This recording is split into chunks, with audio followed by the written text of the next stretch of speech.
Li navçeya serildana Şeyh Seyid ku dest pê kiribû li Pîranê de jinek nanfiroştiya taxê dike. Jinek bi navê Nevîn Akgunduz li taxa mala xwe xaneyek Hayloft yanî ciyê ka komkirinê ji xwe re dike firin û bi heşt keça xwe dest bi nan pijandinê dike.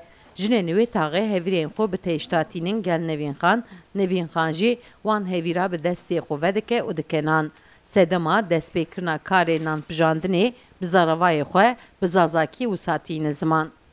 Daha evvel fırın bir ama ana biz haskardın hiç hep kene bir çi mi yardımcı mı bir bana fırın akar ma hasken yani ya için zaten garip için kene mi yardımcı mı ama kurken pe idare etken çok şükür yani.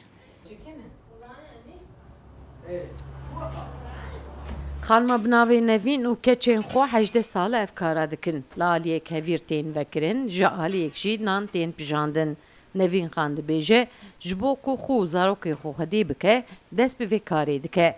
Di rojê de 10 an jî 20 têşt hevîr dike nan û pereqezenç dike. Ya ruj az tu dest hebiyen ruj az ponci sahib ruj az poş heb yani ay bağlı daim rızk nasip çıbı kısmet ay. Ula yura bundar ne bikhur من وان كار زرمش بي من كار نه انكي بوش حب شاش حبي وقتك من كار ده حبيبي اما شو عنده ضاف اما محلا مدي وتكي منها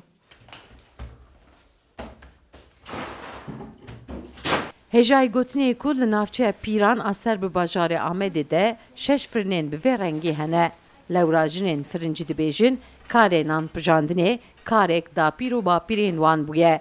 Heman demî de bûye çanda navçeyê jî. Sevda Kaplan, Kurdistan TV, Amed.